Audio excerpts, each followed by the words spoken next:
Hello my dear students, welcome to talking text books leaving no child behind. हम लोगों ने जो है इलेक्ट्रिसिटी चैप्टर पूरा स्टडी आउट कर लिया है। अब उसका टाइम है कुछ क्वेश्चंस प्रैक्टिस करने का, जो कि हम पहले भी कर चुके हैं यार। कि पिछले वाले लेक्चर में भी हमने क्वेश्चंस प्रैक्टिस किए थे। इस बार भी मैं कुछ और क्वेश्चंस लेकर आई हूँ जिनसे आप प्रैक्टिस कर सकते हैं। सो बेसिकली अभी आपको क्या करना है, आपको मेरे साथ साथ क्वेश्चंस करने हैं, खुद को टेस्ट करना है that are you able to understand all the concepts और are you able to solve the questions. देखो, क्वेश्चन सॉल्व करना इज इंपॉर्टेंट ताकि आपको पता चल सके कि भाई आपने कितना स्टडी किया है या फिर आपको कितना ज़्यादा समझ में आया है। ये सब चीज़ें आपको पता चलती हैं। सो प्रैक्टिस क्वेश्चन अगर हम करते हैं तो इससे बहुत आपको प्रॉफिट होता है, बिकॉज आपको नए क्वेश्चन से डील करना आता है। क्वेश्चंस के को घुमा फिरा के भी पूछ लिया जाता है। कई बार सिंपल सीधे सीधे क्वेश्चंस आ जाते हैं, कई बार काफ़ी घुमा फिरा के क्वेश्चंस आते हैं। तो ऐसा मत सोचिएगा कि जैसे क्वेश्चन जैसे इक्वेशंस या फिर जिस तरीके के फॉर्मूलेज हमने स्टडी किए थे ऐसे कैसे पूछ लिए जाएंगे। ऐसा बिल्कुल नहीं होता, ना ही स्कूल एग्जामिनेशंस में ऐसा होता है और ना ही ओलंपियाड में ऐसा होता है। बेसिकली आपको पूरा तरीके से टेस्ट आउट किया जाता है। तो आप अगर कोई भी फॉर्मूला पढ़ते हैं, कोई भी फॉर्मूला अगर आप देखते सुनते समझते हैं, तो उसको ध्यान रखिए कि किस तरीके से इस फॉर्मूले पे क्वेश्चंस बन सकता है। और चारों तरफ के जितने भी वेराइटी ऑफ क्वेश्चन आपको मिलते हैं वो सभी के सभी आप देखने की कोशिश कीजिए। सिर्फ तभी आप हर एक क्वेश्चन को सॉल्व कर पाएंगे। ठीक है, और ये बहुत ही अच्छा तरीका भी है, क्योंकि इससे क्या होगा फ़ायदा, इससे फ़ायदा ये होगा कि आप एग्जाम्स के टाइम पे घबराएंगे नहीं और आपने जो सोचा है उस रैंक को हासिल कर लेंगे। तो इसलिए आपको ध्यान रखना है कि आप कोई भी इक्वेशंस पढ़ें, राइट, तो आप उस इक्वेशन के चारों तरफ के क्वेश्चंस, लाइक कैसे कैसे वो इक्वेशन अप्लाई हो सकती है, किस किस सिनेरियो में हो सकती है, वो सभी तरीके के क्वेश्चंस करें। ठीक है, और इसी के लिए जो है मैं कुछ क्वेश्चंस लेकर आई हूँ ताकि आप लोग भी उसको देख समझ सके कि भाई ओलंपियाड लेवल में किस तरीके के क्वेश्चंस आते हैं। इसलिए आज का जो लेक्चर है वो है प्रैक्टिसिंग क्वेश्चंस। ऑलराइट, और आप लोग को पता है that we do study for both type of examination, that is for the school examination as well as the olympiad. So we do cover all the olympiads also the school examination, right? And that's why we have brought these videos for you all. If you want DPP or study material, you can get them by accessing the Telegram channel. All you need to do is to write the code TTB010 on the Telegram app. Write the code, alright, then join it, and you can access all the DPPs and study material available over there. Alright, now see, this is the awesome team which is doing very much hard work for you all, ताकि हम लोग आपके लिए बहुत ही quality education लेकर आ सके, so that आप बहुत ही अच्छे से स्कूल एग्जामिनेशंस के साथ साथ ओलंपियाड लेवल का भी प्रिपरेशन कर सके और अपने एग्जाम्स को क्रैक कर सके। That's we aim for, right. And now see, ये जो चीज़ है जो हम हर क्लास में बताते हैं वो तो बहुत ही ज़रूरी होती है, right. So let me tell you again that you have to go on this website www.talkingtextbooks.in. आपको इस वेबसाइट पे जाना है। You will be getting two type of packages. One is the full package, second one is the test series. So full package उन बच्चों के लिए है which are aiming for a high rank and they are not having any proper guidance.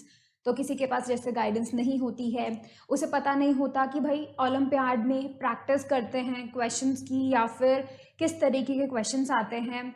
ठीक है, olympiad level में कितने तक क्वेश्चन पूछा जाता है, आपको इसी क्लास का पूछते हैं या पिछले क्लास का पूछते हैं, ये सभी चीज़ें एक बच्चे को समझना थोड़ी बहुत मुश्किल होती हैं अगर उसके पास प्रॉपर गाइडेंस ना हो तो, राइट। तो ये जो पैकेज है, जो फुल पैकेज है, ये उन सभी बच्चों के लिए है जिन्हें ऐसा लगता है that they are not getting the proper guidance according to the guidance they need, right. तो बेसिकली हम लोगों ने ये गाइडेंस प्रोवाइड करने के लिए इस पैकेज को तैयार किया है, because we are providing the comprehensive study material. Comprehensive study material में आपको स्कूल एग्जामिनेशन के साथ साथ ओलंपियाड में कैसे क्वेश्चंस आते हैं, उनको कैसे डील करना होता है, ये सब बातें, ये सब कंसेप्ट आपको वहाँ मिलेगा, right. Second thing, you will be getting the recorded and live classes. तो ये तो बहुत ही बेनिफिशियल हो गया, राइट, कि उसी थ्योरी को समझने के लिए you are getting with the video lectures. ठीक है, third step what is that, you must be doing the homework and that's why we included the feature the homework submission, so where you will be doing the homework and we'll be checking that, right. Third thing, not third, fourth thing, you will be getting the bi-weekly quizzes. Why the bi-weekly quizzes? Because you should be tested twice a week. Why is that? Because हम लोग अगर बहुत ही frequent जो testing करते हैं अगर खुद की, तो आपको बहुत बेहतर याद होता है एज कंपैरिजन टू आप पूरा पढ़ लेंगे एंड देन वीक में एक बार टेस्ट देंगे, राइट? ये चीज़ ज़्यादा एफिशिएंट नहीं है, बट ट्वाइस अ वीक अगर आप टेस्ट देते हैं that is very much more efficient in remembering और इन यू कैन से खुद को टेस्ट करने के लिए भी और दिमाग में सेट करने के लिए भी कि भाई कंसेप्ट क्या थे जो आपने इसी वीक में स्टडी किए, right? Fourth thing owner, that's the fifth and the last one, what you will be getting is the periodic test papers. Periodic test papers क्यों? because वो periodic test papers set इस तरीके से किए गए हैं that you will be becoming familiar with the final concept or you can say final pattern of the paper. किस तरीके के questions आते हैं, कितने level के questions आते हैं और you can say MCQs आते हैं या फिर NAT आते हैं यानी कि numerical based होते हैं. So basically आप लोग पूरे प्रॉपर पैटर्न को समझ पाएंगे, आपको किस तरीके से टाइम मैनेजमेंट करना है, because there are very much large number of questions and a very much limited amount of time, so you should know how to deal with the time management or you should definitely know the time management basically. So that would be clear by giving the periodic test papers, and that's why this full package include all the types of features you needed for a proper you can say a proper rank or a proper cracking करने के लिए जो process चाहिए उसके लिए, right? तो basically आपको proper सब कुछ मिलना है इन full series में, right? Now let's talk about full के बाद, ठीक है, we can talk about the test series. Test series में सिर्फ testing होती है, right? ये तो आपको पता ही है. You will be getting the bi-weekly quizzes, all right? You will be getting the periodic test papers as well as you will be getting the recorded and live classes. तो ये दो तरीके के packages we have prepared for you all, right? ये पहले ही बहुत कम cost पे है and even if you want a discount you can write a code that is CY Live. If you write this code you can get access to the 30% discount. Alright, you can get access to 30% discount and you can definitely join us, right? अभी भी आपको ऐसा लगता है that you have any query, right, कि भाई ये packages हमें किस तरह हेल्प करेंगे और any question regarding in these packages, कोई भी क्वेश्चन अगर आपका होता है you can definitely call us on this number 919549041111. If you have any query you can definitely call us and all your queries will be resolved. Alright, now it's time to move on to our lecture, and before that what you need to do is to do a promise that you should do it. Alright, promise yourself that you will be watching the whole lecture and making proper notes, right? Now let's start. ये जो questions थे हम लोगों ने जो देखे, ये questions जो है हम पिछले क्लास में सॉल्व कर चुके हैं, राइट? Now let's start. ये जो क्वेश्चन हम लोगों ने लास्ट टाइम में छोड़ा था, नाउ लेट्स डू दैट. ठीक है, तो पहले तो मैं आपको 11 सेकेंड्स का टाइम देती हूँ. डू इट, ट्राई इट, जितना हो सके उतना ट्राई करो, बिकॉज इसके अंदर भी आपको सीरीज एंड पैरेलल कॉम्बिनेशंस का आपको लगाना है formula and then we'll be done with it. ठीक है, तो आप इसे फटाफट से ट्राई कीजिए and it is very much easy. Right, so do it.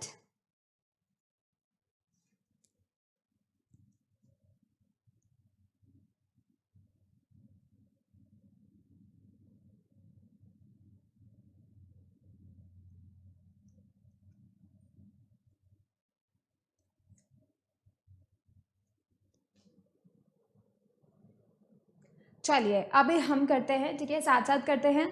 जिनको भी नहीं आया उनके लिए भी और जिनको आया उनके लिए भी. लेट्स चेक इट आउट कि भाई तुमने सही किया कि नहीं. अब देखो ये जो आपको इतना टिपिकल सा डायग्राम दिख रहा है, लेट्स रोटेट इट. ठीक है, हम इसको रोटेट करते हैं और देखते हैं कि हमारे लिए फिर ये ईजी बनता है या नहीं. तो रोटेट करने के बाद आई विल बी मेकिंग इट कि भाई रोटेट करने के बाद मुझे किस तरीके से ये डायग्राम दिखाई देने वाला है. ठीक है, P एंड Q के बीच में है 3 ohm, so I would be writing it. ठीक है, P से एक आर्म निकलती है लाइक दिस एंड ये भी कितना है 3 ओम है, एंड देन यहाँ से मुझे वापस एक और आर्म मिलती है जो कि Q को कनेक्ट करती है, that is also of the 3 ओम. ठीक है, इसके अबव की बात करें तो P से वापस एक आर्म निकलती है, उस पर एक रेजिस्टेंस होता है 3 ohm and again it matches with the Q, सो it is like 3 ohm again. Alright, तो अब ये हमको बहुत इजी लग रहा है. क्यों इजी लग रहा है? बिकॉज अब हमें ये दिख रहा है that there is the combination of parallel and the series. Series कैसे? Let's talk about the series. भाई सीरीज कैसे? सीरीज ये अगर P से लेके Q तक हम जाएंगे, एक बार गए, there is no other path for current to follow.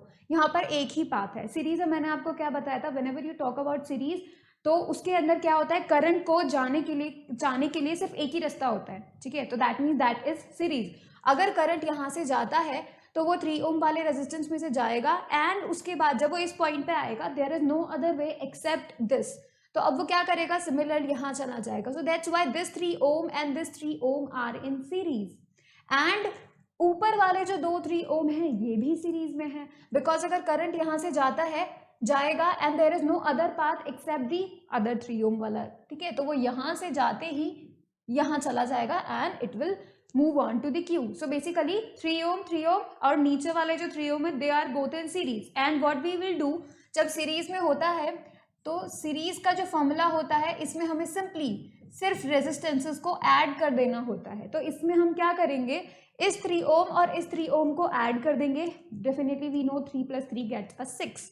ठीक है, तो ये 3 will be always we will be getting a 6 ohm. ठीक है, अब देखेंगे पी एंड क्यू के बीच में ये जो डायग्राम है, आई एम शिफ्टिंग इट, मैं इसका इक्विवेलेंट डायग्राम वापस से बना देती हूँ.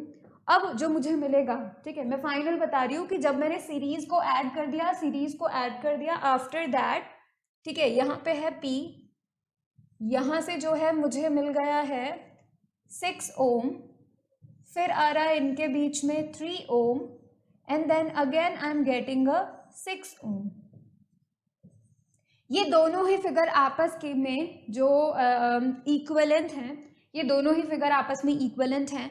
कैसे इक्विवेलेंट है, बिकॉज यू गेटिंग 3 + 3 6 ओम, हमने इक्विवेलेंट रख दिया है इन दो की जगह पे. ठीक है, हमने सिंप्लीफाई कर दिया है अपने प्रॉब्लम को.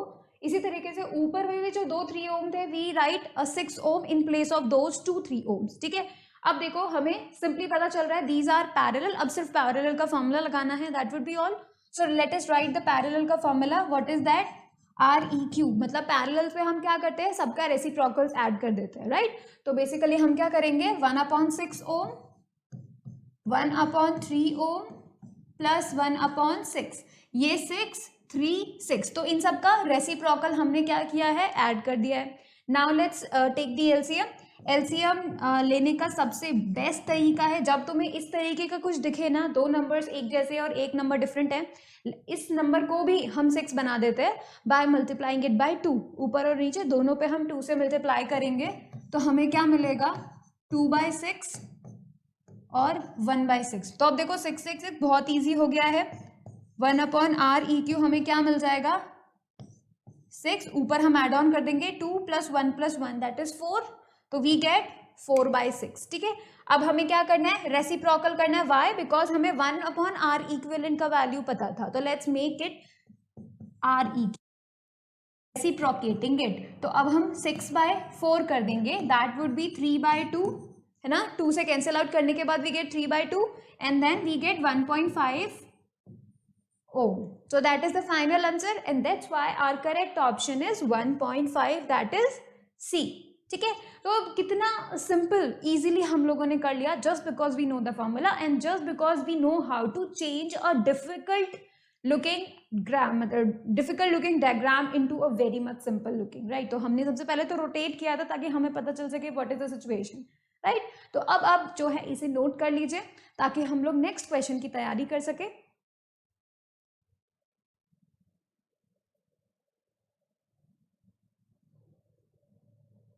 ये क्वेश्चन सिर्फ दिखते हार्ड हैं बट होते बहुत इजी है अगर आप एक बार में ये समझ जाएं कि सीरीज में कौन है और पैरेलल में कौन है.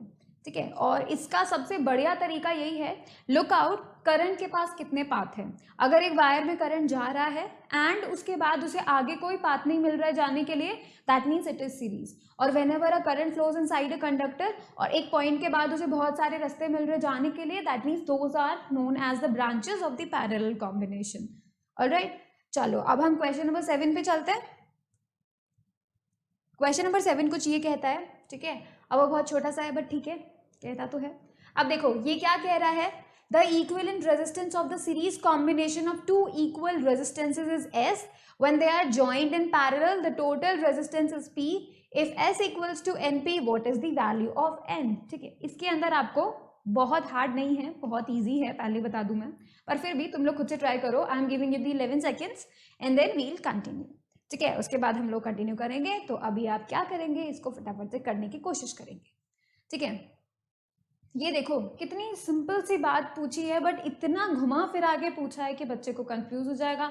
और अगर एग्जाम के प्रेशर में ये क्वेश्चन उसके सामने आ जाए तो वो पक्का पक्का कोई ना कोई सिली मिस्टेक करेगा.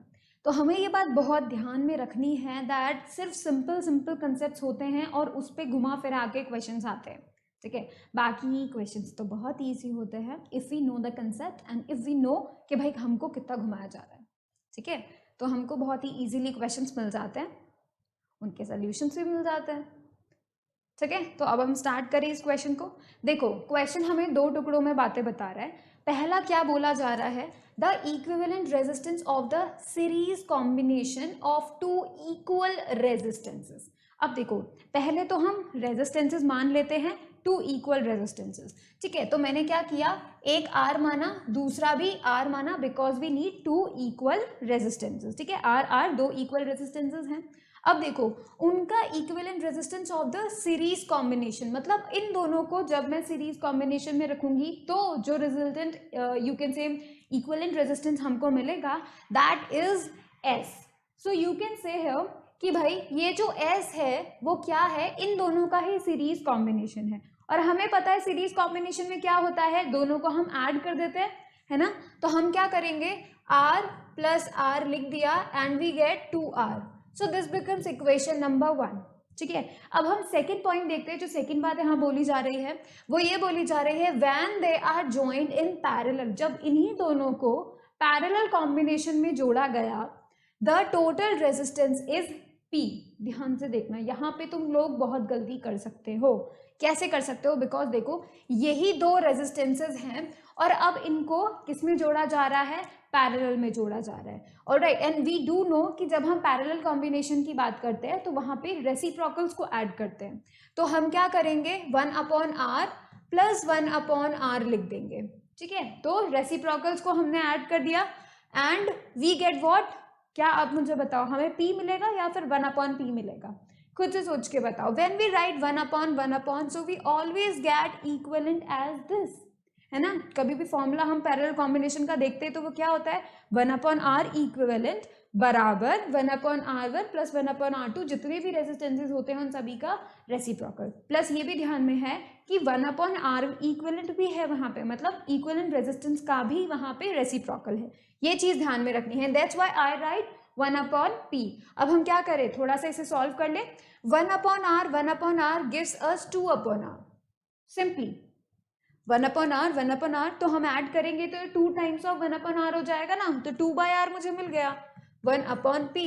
तो अब हम क्या करते हैं, P का वैल्यू कैलकुलेट कर लेते हैं, दैट इज r/2, रेसिप्रोकल कर दिया। So I get r/2 and that is equation number 2, ठीक है। अब देखो क्या बोला जा रहा है, if S equals to NP, what is the value of N, अगर ऐसा बोला जा रहा है, ठीक है। सो लेट्स डू इट, हमें S का वैल्यू पता है, हमें P का वैल्यू पता है, ठीक है। So S equals to NP according to the question, ठीक है। According to the question S equals to NP, ये जो है गिवन कंडीशन है।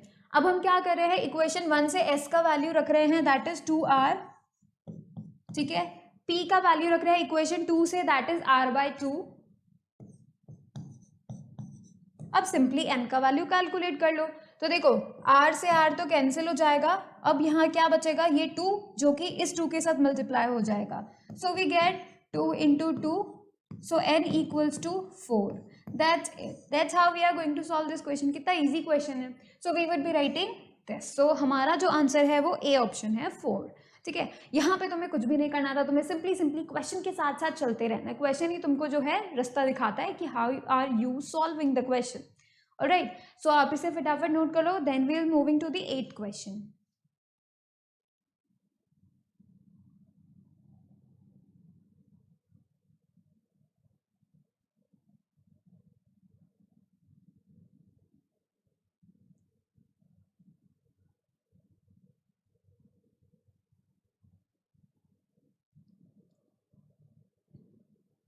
चलो अभी हम लोग क्या करते हैं, 8th क्वेश्चन पे चलते हैं, ठीक है। 8th क्वेश्चन जो है हमारा वो ये कहता है, क्या कहता है वो ये कहता है what is the charge on a wire when current flows through it. This is a conceptual question.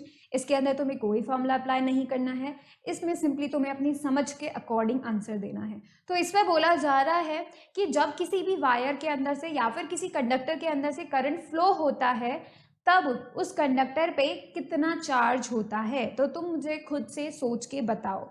Imagine करो कि भाई एक कंडक्टर के अंदर से करंट जा रहा है, तो तुम्हें क्या लगता है उस कंडक्टर के ऊपर कितना चार्ज होगा? क्या उसके ऊपर पॉजिटिव चार्ज होगा, क्या उसके ऊपर नेगेटिव चार्ज होगा, क्या उसके ऊपर जीरो चार्ज होगा, या फिर उसके ऊपर न्यूट्रल चार्ज होगा? तो ये अब आपको जो है जवाब देना है। ठीक है, ध्यान से सोच के मुझे बताओ कि भाई क्या होता है जब करंट फ्लो होता है। या फिर तुम करंट का डेफिनेशन ही सोचो। करंट का डेफिनेशन ये कहता है कि भाई किसी भी कंडक्टर के अंदर से जब कभी भी करंट फ्लो होने का ऐसा बोला जाता है कि भाई इसके अंदर से आई करंट फ्लो हो रहा है, तो हमेशा ये बोला जाता है that electrons are flowing with time. Charge flow कर रहा है उसके अंदर, राइट? यही तो हम बोलते हैं। तो हम लोग बोलेंगे कि भाई ये इलेक्ट्रॉन्स ऐसे इधर से उधर जो है मूव कर रहे हैं। ठीक है, ये इलेक्ट्रॉन्स मूव कर रहे हैं, इस डायरेक्शन में जाएं चाहे उस डायरेक्शन में जाएं, तो ये इलेक्ट्रॉन्स मूव कर रहे हैं। बट मुझे एक बात बोलिए, ये जब इलेक्ट्रॉन्स मूव कर रहे हैं उस वक्त क्या ऐसा कुछ हुआ है कि इलेक्ट्रॉन्स कंडक्टर को छोड़ के बाहर चले गए? क्या ऐसा पॉसिबल है? या फिर ऐसा कभी होता है कि एक कंडक्टर के अंदर से करंट जा रहा है तो कुछ चार्ज उसमें आ जाए बाहर से उस कंडक्टर के अंदर? क्या ऐसा पॉसिबल है? या फिर उस कंडक्टर के अंदर इलेक्ट्रॉन फ्लो हो रहे हो और फ्लो होते होते कंडक्टर से बाहर निकल जाए? क्या ऐसा कभी पॉसिबल है? नहीं पॉसिबल। ठीक है, देखो अभी मैं आपको बता रही हूँ ये कि यस ये सही बात है, जब कभी भी कंडक्टर के अंदर से करंट फ्लो होता है इलेक्ट्रॉन्स भी मूव करते हैं, लेकिन वो कंडक्टर के अंदर ही मूव करते हैं, वो कंडक्टर से बाहर नहीं जाते। ठीक है, और हम लोगों ने ये बात बोली है कि कोई भी बॉडी चार्ज कैसे बनती है, कोई भी बॉडी चार्ज कैसे बनती है, उसमें क्या होता है, चार्ज बॉडी के केस में उसके पास कुछ एक्स्ट्रा इलेक्ट्रॉन्स आ जाते हैं। मतलब यू कैन से कि भाई कुछ गेन करते हैं एक्स्ट्रा इलेक्ट्रॉन्स को, या फिर लूज कर देते हैं एक्स्ट्रा इलेक्ट्रॉन्स को। अगर ऐसा होता है, ठीक है, अगर ऐसा होता है इलेक्ट्रॉन्स बॉडी के को छोड़ के बाहर चले गए, किसी और बॉडी पे चले जाते हैं, या फिर किसी और बॉडी से जंप मार के एक बॉडी के अंदर आ जाते हैं, तभी वो बॉडी चार्ज होती है। क्या ऐसे इस केस में, इस कंडक्टर वाले केस में कुछ ऐसा हुआ जब कभी करंट फ्लो हुआ तो कुछ ऐसा हुआ कि भाई इलेक्ट्रॉन्स बाहर चले गए या फिर बाहर के कुछ इलेक्ट्रॉन्स अंदर आ गए किसी और बॉडी के? नहीं। इसका मतलब क्या हुआ, बॉडी के अंदर सिर्फ जो भी प्रेजेंट इलेक्ट्रॉन्स थे वही मूव कर रहे हैं, राइट? कुछ बाहर से इंटरैक्शन नहीं है। दैट्स व्हाई इस बॉडी के ऊपर total charge would be zero.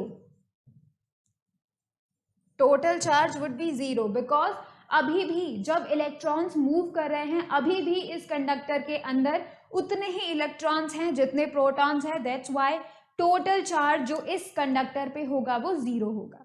ठीक है, and that's why option A is correct.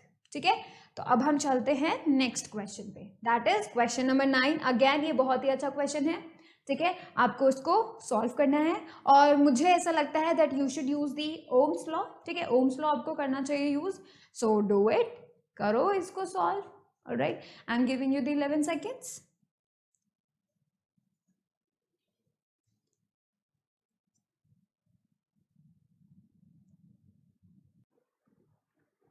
ठीक है, तो अब हम 9 क्वेश्चन स्टार्ट करते हैं। ठीक है, अब देखो इसमें क्या बोल रहे हैं, in the circuit diagram given below calculate the total current in the circuit. हमें टोटल करंट जो है कैलकुलेट करना है। अब जो है हम इसमें क्या यूज करेंगे, ओम्स लॉ यूज करेंगे, राइट? ओम्स लॉ जो है वो क्या बोलता है, according to Ohm's law I can write here that जो वोल्ट होता है is equals to I R EQ, that is the potential difference is equals to the current into the equivalent resistance. So अगर मुझे ऐसा पता चल जाए कि इस पूरे सर्किट का इक्विवेलेंट रेजिस्टेंस कितना है, अगर मुझे ऐसा पता चल जाए तब क्या होगा, आई would be getting the current, क्योंकि बिकॉज मुझे पता है भाई वोल्टेज का वैल्यू तो 16 वोल्ट दिया हुआ है, राइट? तो अगर मुझे REQ पता चल जाए so I can calculate the current easily, right? So let's go for the equivalent resistance. इसमें भी हम देख रहे हैं भाई कि जब हम इक्विवेलेंट रेजिस्टेंस को देख रहे हैं तो there are 3 resistances in the parallel, साफ साफ दिख रहा है। So I would be writing simple parallel combination का formula and that is 1/2 plus 1/4 plus 1/8। ठीक है, सिंपली इनके रेसिप्रोकल्स को हम लोग ऐड कर देंगे। अब हम क्या कर रहे हैं, इनको कैलकुलेट कर लेते हैं। ठीक है। So let's take LCM force because इन सभी में 2 में भी 8 आता है, 4 में भी 8 आता है एंड 8 में तो 8 आता ही है। So let's do it. हम यहाँ क्या करेंगे, 2 4 जा 8, that's why I am writing here 4, 4 2 जा 8, I am writing here 2 and 8 1 जा 8, आई एम राइटिंग हियर 1.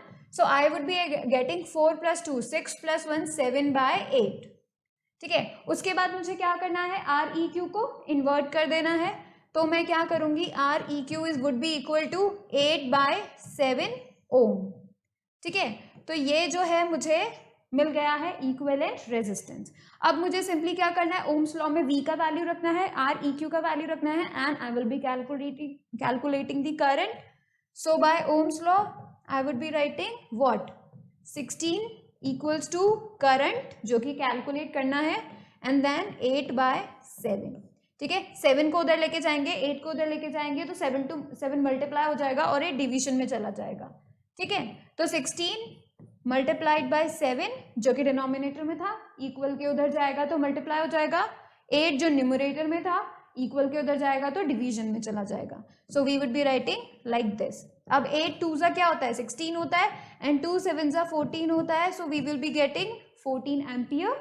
ठीक है, as the current. So option A is correct. अब आप इसे क्या करें, फटाफट से नोट करें. Then will be moving on to the next question, that is 10th.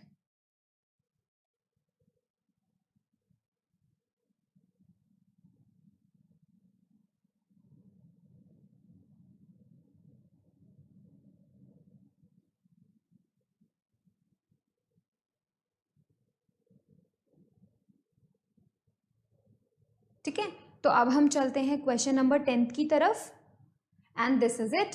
ये है क्वेश्चन नंबर 10 जो कि आपको जो है सॉल्व करना है and I am giving you the 11 seconds to solve it.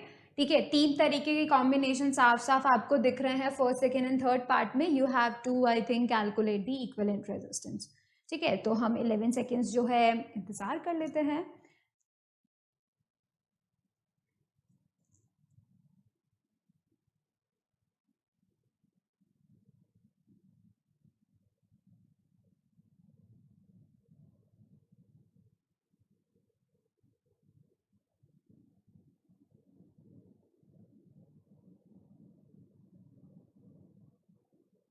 चलो अभी हम क्या करेंगे, इन तीनों का पहले तो पढ़ लेते हैं क्वेश्चन क्या कहता है.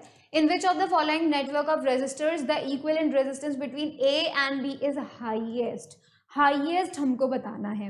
तो अब मैं क्या करती हूँ, पहले तो आपको ये बताती हूँ कि जब ऐसा क्वेश्चन आए तुम खुद सोचोगे तुम्हें इसका भी इक्विवेलेंट रेजिस्टेंस कैलकुलेट करना पड़ेगा, इसका भी कैलकुलेट करना पड़ेगा, इसका भी कैलकुलेट करना पड़ेगा. ठीक है, तो मैं तुम्हें क्या बताती हूँ, 2 ऐसी बातें बताती हूँ जिससे तुम इजीली अपने ऑप्शंस को एलिमिनेट कर सकते हो. पहला चीज ये सीरीज कॉम्बिनेशन. जब कभी भी सीरीज कॉम्बिनेशन होता है तब हमें हाईएस्ट रेजिस्टेंस मिलता है. ठीक है, तो मैं पहले बता देती हूँ आपको. सीरीज कॉम्बिनेशन के अंदर you get let's say 3 resistances हैं. ठीक है, अब वो जो 3 रेजिस्टेंसेज हैं, अगर इन तीनों का ही तुम सीरीज कॉम्बिनेशन करते हो, 3 रेजिस्टेंसेज का सीरीज कॉम्बिनेशन करते हो, you will be getting the highest resistance. ठीक है, तो सीरीज कॉम्बिनेशन में you always get the highest resistance. ठीक है, इक्विवेलेंट रेजिस्टेंस अगर हम बोले तो. ठीक है, और अगर हम बात करते हैं पैरेलल कॉम्बिनेशन की, बिकॉज देखो हम लोग को 2 कॉम्बिनेशन पता है, एक सीरीज पता है, एक पैरेलल पता है, बाकी सब तो मिला जुला के मिक्स कर देते हैं सीरीज और पैरेलल का कॉम्बिनेशन, राइट. तो देखो सीरीज में तो हाईएस्ट हो गया एंड पैरेलल में सबसे लोवेस्ट होता है. ठीक है, ये चीज आपको याद रखनी है. पैरेलल कॉम्बिनेशन में अब आपको क्या देखना है, that you always will be getting the lowest equivalent resistance. ठीक है, तो अब मुझे एक बात बताओ, यहां पे अगर हाईएस्ट की जगह पे लोवेस्ट पूछा होता, अगर लोवेस्ट पूछा होता तो तुम देखते ये 2 सीरीज एक पैरेलल है. ये देखो सबका वैल्यू सेम है, 1 के ओम 200 1 के ओम, 3 रेजिस्टेंस है. 1 के ओम 200 1 के ओम, 1 के ओम 1 के ओम 200 ओम. ये वैल्यूज तो सेम है, मतलब 3 रेजिस्टेंस सेम है, उनका कॉम्बिनेशन चेंज कर दिया है. इस केस में मैं आपको बताना चाहूंगी कि ये parallel combination is out of the question, because हमें ये बात पता है पैरेलल कॉम्बिनेशन हमेशा लोवेस्ट देता है हमको वैल्यू इक्विवेलेंट रेजिस्टेंस की, और हमें चाहिए हाईएस्ट. अगर यहाँ पे लोवेस्ट पूछा होता तो सबसे पहले बिना कुछ सोचे समझे हम फटाफट से पैरेलल कॉम्बिनेशन को टिक लगा देते और हमारा आंसर जल्दी से निकल जाता। अभी देखो, अभी हमारे पास एक कॉम्बिनेशन कैंसिल हो चुका है, अब बस हमें दो का इक्विवेलेंट रेजिस्टेंस निकालना है and we will be set, we can identify किस में ज्यादा होगा और किस में कम। ठीक है, so let's go for the first one. हम फर्स्ट का इक्विवेलेंट रेजिस्टेंस कैलकुलेट करते हैं। पहले तो देखो 1 के ओम और 200 सीरीज में है तो उनको सिंपल ऐड कर देंगे। ठीक है, तो हम लोग क्या है सीधे सीधे ऐड कर देंगे, तो वो हो जाएगा 1000 प्लस 200, तो इट वुड बी 1200 ओम। ठीक है, अब हम क्या कर रहे हैं 1200 ओम, यानी ये कॉम्बिनेशन अब इस 1 के ओम के साथ क्या है पैरेलल में है। So we will be writing R E Q as 1/1200 plus 1/1000। Alright, now let's calculate it, calculate कर लेते हैं हम इसे। ठीक है, सो 1/REQ would be getting you about, let's say it 1200, I think. No, we can definitely say bhai 120 would be the good thing, right? So अब हम ऐसे कर सकते हैं। ठीक है, 120 से 120 ये हो जाएगा 10 and this would be like this would be what? This would be I think 12. Right, अगर हम ऐसा करते हैं 120 इसका कॉम्बिनेशन लेते हैं और 1/10 को अगर हम बाहर ले लेते हैं तो ठीक है, so we would be writing like this. हमने क्या किया है 1/100 को बाहर ले लिया है, ठीक है, हटा दिया है, तो अब कौन बचा 1/12 प्लस 1/10, इससे हमारा कॉम्बिनेशन ईजी हो जाएगा। ठीक है, अब हम देख रहे हैं सिर्फ हमने क्या किया 10 × 12 कर दिया 120 एंड हम लोगों ने उसको जो है कैलकुलेट कर दिया, जब जैसा कि हम एलसीएम के साथ कैलकुलेट करते हैं। ठीक है, अब हम REQ कैलकुलेट कर लेते हैं, वो कितना आ रहा है 10 + 12, we will be getting 22 divided by 12,000।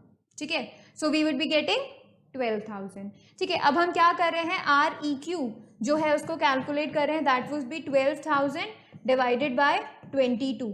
तो ये किससे हो सकता है 2 से कैंसिल हो सकता है, 2 6 and 2 11, so it should be 6,000 divided by 11 and let's do it like, अब हमें क्या चाहिए सिंपल नंबर चाहिए, सो वी शेड लाइक इसको डेसिमल में कन्वर्ट करने के लिए हम दे सकते हैं कि 11 कितने होगा 5 टाइम्स जाएगा सबसे पहले, तो 55 होगा, फिर से 5 जाएगा, so we would be getting 54 and then we would be getting 545 something. ठीक है, तो हमारा ये इक्विवेलेंट रेजिस्टेंस आ रहा है 545.4 समथिंग, 4 मतलब आगे भी होगा but we will be stopping that point के बाद एक नंबर हम लोग को चाहिए, दैट्स इट। तो हमारा फर्स्ट केस के अंदर कितना आ रहा है 545.4 ओम। सेकेंड केस की बात कर, sorry second case cancel out हो चुका है, थर्ड केस की बात करते हैं।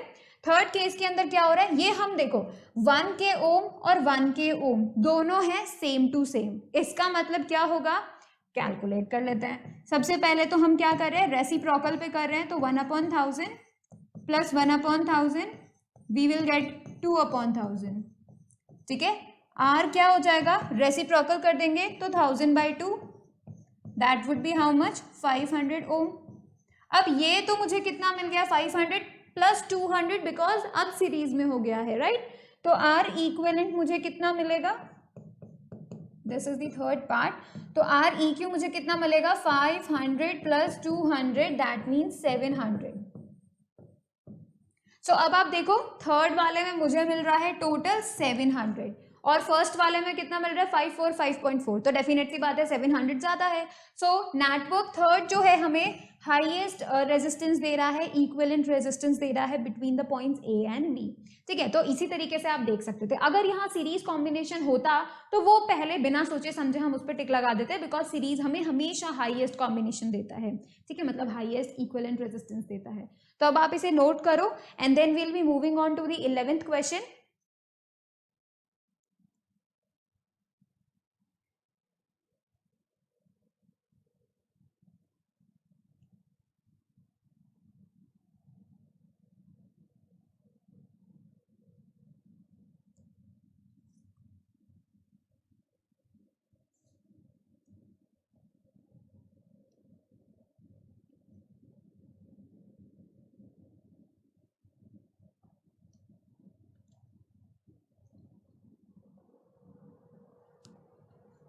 चलो अब हम 11th क्वेश्चन पे चलते हैं and the 11th question is this. ठीक है, यहाँ पे आपको पता करना है, क्वेश्चन सॉल्व करना है, रीड इट आउट। ठीक है, 11 सेकेंड्स में आपको देती हूँ, डू इट। एटलीस्ट खुद से सोचो कि भाई how you should deal with this question.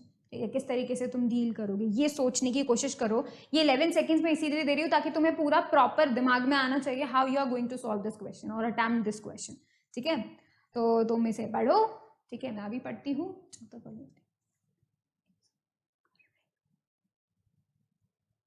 बहुत इजी क्वेश्चन है, देखते ही पता चल रहा है, देखते ही पता चल रहा है। चलो, तो अब मैं तुम्हें बताऊं क्या है इसका आंसर। देखो, यहाँ पे पूछा है कि इनमें से कौन सा स्टेटमेंट करेक्ट है अबाउट द क्वेश्चन। ठीक है, फर्स्ट स्टेटमेंट पढ़ते हैं, current at Q is greater than the current at R. ठीक है, कंपैरिजन हो रहा है, क्यू पे ज्यादा है आर से। Current at R is greater than the current at P. पूछा जा रहा है भाई आर पे जो करंट है, मतलब आर पॉइंट पे जितना करंट है वो किससे ज्यादा है, पी से ज्यादा है। P has maximum current, R has maximum current. तो बेसिकली यहाँ पे क्या हो रहा है, करंट का कंपैरिजन हो रहा है। 3 पॉइंट्स की बात की जा रही है, P Q R. P Q R कौन से पे सबसे ज्यादा करंट है, ये बात हो रही है। ठीक है, अब मैं तुम्हें बोलती हूँ कि तुम्हें देखने से ही समझ में आ जाना चाहिए। क्यों आ जाना चाहिए? बिकॉज हमें ये बात पता है कि पैरेलल कॉम्बिनेशन में क्या होता है, करंट बढ़ जाता है, डिवाइड हो जाता है। अगर करंट डिवाइड हो गया तो मतलब डेफिनेटली उसकी जो प्रॉपर वैल्यू है वो तो कम हो जाएगी, राइट। अब ध्यान से देखो, ये है पॉजिटिव टर्मिनल, ये है नेगेटिव टर्मिनल, तो मतलब करंट जाएगा यहाँ से, करंट जाएगा यहाँ से। सबसे पहले वो किसको काउंटर करेगा, पी को। अब क्योंकि पी सबसे पहले आ रहा है तो पूरा करंट उसको मिलेगा, बैटरी से जितना करंट जा रहा है पूरा का पूरा करंट उसको मिलेगा। अब क्या होगा, करंट यहाँ आता है, यहाँ आने के बाद उसे 2 रास्ते मिल रहे हैं, एक क्यू को जाने का रास्ता, एक आर को जाने का रास्ता। अब क्या हुआ, ये जो करंट की पूरी वैल्यू है वो टूट जाएगी और कुछ करंट आर में चला जाएगा। बिकॉज देखो 3 यहाँ पे रेजिस्टेंसेस हैं तो ज्यादा, सीरीज कॉम्बिनेशन में हमें ज्यादा रेजिस्टेंस मिलता है, तो यहाँ पे कुछ कम करंट जाएगा और यहाँ पे 2 है, यहाँ पे थोड़ा सा ज्यादा जाएगा। लेकिन हमको ये बात पता है कि ये करंट अब बढ़ जाएगा, डिवाइड हो जाएगा, तो बिल्कुल हम कह ही नहीं सकते कि इस क्यू पे पी से ज्यादा करंट है। क्यों? क्योंकि पी पे तो सबसे मैक्सिमम है। कैसे मैक्सिमम है, सारा करंट उसको मिल रहा है। और अगर हम क्यू और आर की बात करते हैं तो उसके अंदर, दोनों के अंदर ही करंट डिवाइड होके जा रहा है। इसका मतलब क्यू के अंदर जाने वाला करंट पी के अंदर जाने वाले करंट से हमेशा छोटा होगा, आर के अंदर जाने वाला करंट पी से जाने वाले करंट से हमेशा छोटा होगा।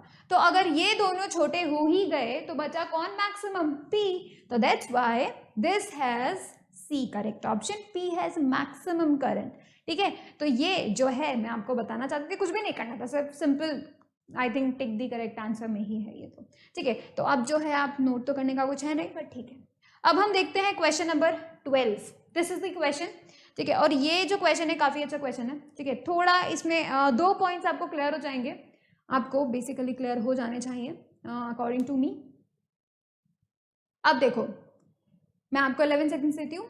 ठीक है, आप सॉल्व करो, मैं भी पढ़ती हूँ और आप भी पढ़ो।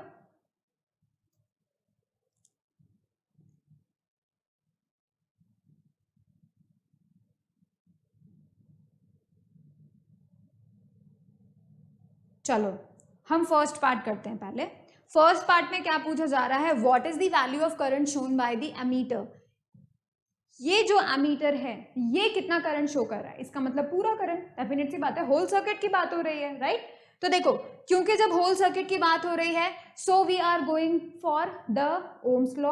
और ओम्स लॉ हमें क्या बताता है भाई, ये पहले ही सेम टू सेम पहले हम क्वेश्चन कर चुके हैं। ओम्स लॉ जो है हमें क्या बताएगा, वो ये बताएगा V equals to I R E Q.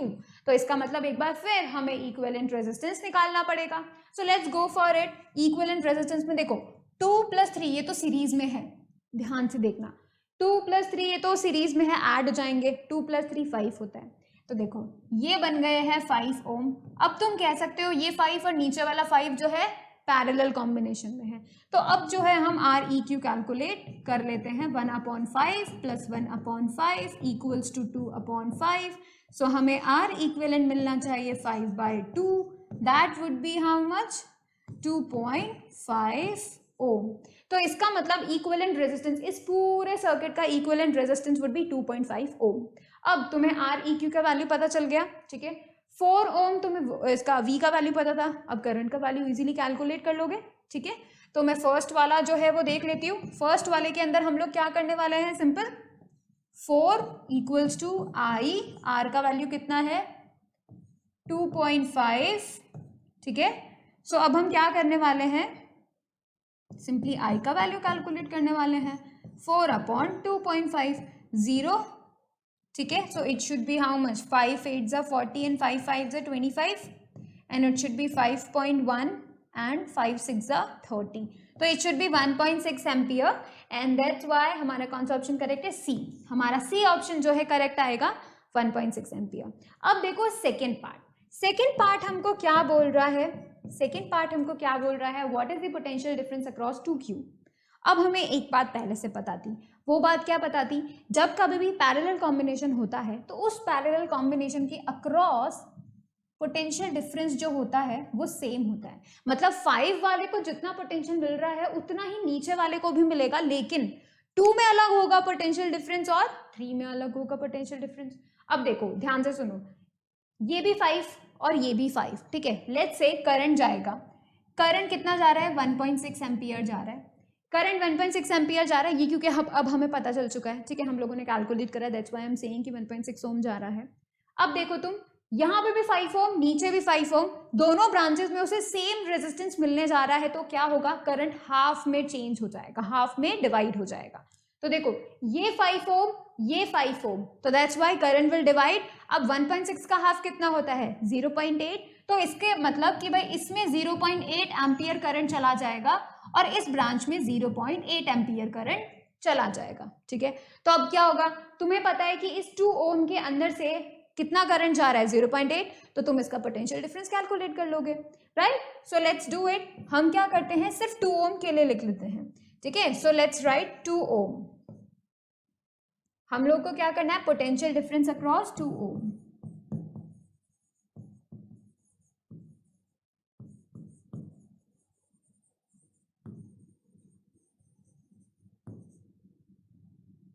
यहां पे जो है Q लिख दिया है, राइट, तो इट शुड बी ओम, ठीक है। अब यहां ध्यान दो, पोटेंशियल डिफरेंस अक्रॉस 2 ओम। अब हमें क्या करना है, V इक्वल्स टू क्या होता है आई आर। सो मुझे रेजिस्टेंस भी पता है, मुझे पता है कि उसके अंदर से कितना करंट जा रहा है 2 ओम के अंदर से, राइट। तो आई would be writing 0.8 multiply by कितना ओम है, 2 ओम है, 2 ओम का बात कर रहे हैं, राइट। तो 2 8 जा कितना होता है 16 and it should be 1.6 volt. सो इसका मतलब 1.6 वोल्ट भी थी करेक्ट आंसर, ठीक है। तो क्या हो रहा है, 1.6 वोल्टेज जा रहा है, ठीक है। ऐसे ही क्या होगा, 3 ओम के अगर 3 ओम के अक्रॉस अगर तुम्हें निकालने के लिए बोला जाता तो तुम क्या करते, उस 3 ओम के अंदर कितना करंट जा रहा है multiply by that resistance will give you the potential difference across the 3 ओम, ठीक है। तो इस तरीके से हम क्या कर सकते हैं, सभी क्वेश्चंस को बहुत ही अच्छे तरीके से सॉल्व कर सकते हैं, ठीक है। तो तुम पहले तो इसे नोट करो, ऑलराइट।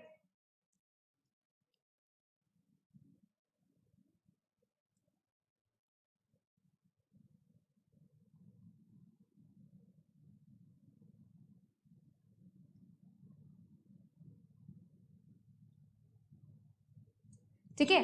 तो देखो ये जितने भी क्वेश्चन हम लोगों ने डील किए, जितने भी क्वेश्चंस हम लोगों ने डील किए, हमने सभी में जो है कॉमन सी चीजें नोटिस की।